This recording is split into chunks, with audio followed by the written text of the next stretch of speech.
नई विधि से करें फसलों की परंपरागत खेती, मिलेगा बम्पर मुनाफा।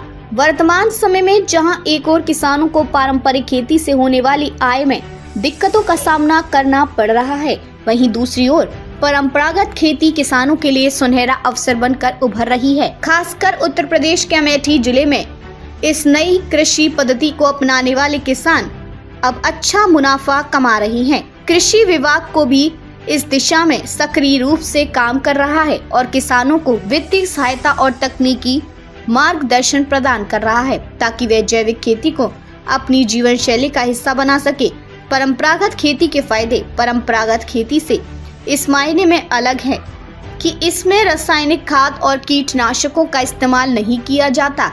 इसके बजाय इस विधि में गोबर की खाद, केंचुआ खाद, वर्मी कंपोस्ट जैसे प्राकृतिक तत्वों का इस्तेमाल किया जाता है। इसका सबसे बड़ा फायदा यह है कि फसलों की गुणवत्ता बेहतर होती है, जिससे न सिर्फ फसलें अधिक पौष्टिक होती हैं, बल्कि बाजार में उन्हें अच्छे दाम भी मिलते हैं। साथ ही इससे मिट्टी की गुणवत्ता भी लंबे समय तक बनी रहती है, जिसका आने वाले सालों में फसलों की पैदावार पर सकारात्मक प्रभाव पड़ता है। किसानों का मानना है कि जब से उन्होंने परंपरागत खेती को अपनाया है, उनकी आय में 5 गुना तक की वृद्धि हुई है। उदाहरण के लिए वे धान और गेहूं जैसी पारंपरिक फसलों की तुलना में जैविक फलों और सब्जियों की बिक्री से अधिक लाभ कमा रही हैं। ये फसलें न केवल स्वास्थ्य के लिए फायदेमंद हैं, बल्कि बाजार में इनकी मांग भी अधिक है।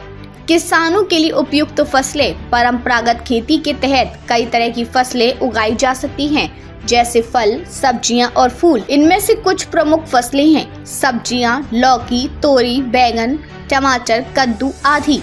फल आम, पपीता, संतरा, केला, अनार आदि। फूल गुलाब, चमेली, चंपा, मोगरा आदि। किसान इन फसलों की खेती करके अच्छा मुनाफा कमा रहे हैं क्योंकि बाजार में इनकी मांग अधिक है और पारंपरिक फसलों की तुलना में इनकी कीमत भी अधिक है। इसके अलावा जैविक खेती में फसलों के साथ साथ मिट्टी की उर्वरता भी बनी रहती है, जिससे किसानों को अगले सीजन में भी लाभ मिलता है। कृषि विभाग से अनुदान और सहायता।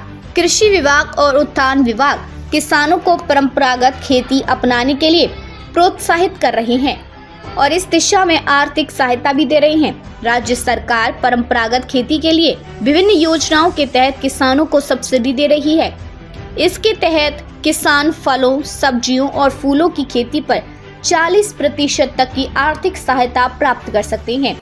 इसके अलावा कृषि विभाग किसानों को परंपरागत खेती से जुड़े प्रशिक्षण कार्यक्रमों में भाग लेने का अवसर भी दे रहा है ताकि वे इस पद्धति के वैज्ञानिक पहलुओं को समझ सके और इसे अपनी खेती में लागू कर सके। परंपरागत खेती से पर्यावरण को लाभ। परंपरागत खेती न केवल किसानों के लिए फायदेमंद है, बल्कि इससे पर्यावरण को भी लाभ होता है।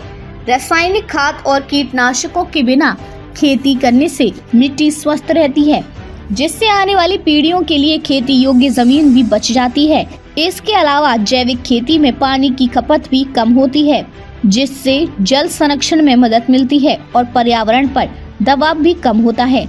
कृषि विशेषज्ञों से मार्गदर्शन।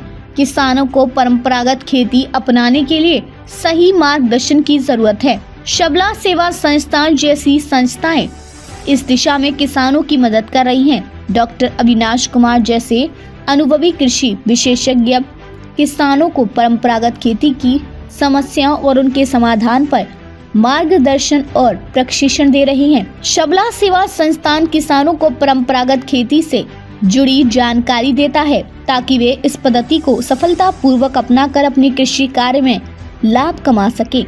परंपरागत खेती एक दीर्घकालिक निवेश है जो न केवल किसानों को आर्थिक रूप से सशक्त बनाता है, बल्कि पर्यावरण के लिए भी फायदेमंद साबित होता है। अगर अधिक से अधिक किसान इस पद्धति को अपनाते हैं तो इससे न केवल उनकी आय बढ़ेगी, बल्कि देश की खाद्य सुरक्षा भी मजबूत होगी। इसके लिए जरूरी है कि किसानों को समय रहते सही मार्गदर्शन मिले और वे कृषि विभाग की योजनाओं का लाभ उठाएं। सबला सेवा संस्थान किसानों को खेती से जुड़ी समस्याओं और समाधान पर मार्गदर्शन दे रहा है। कृषि विशेषज्ञ से संपर्क करें।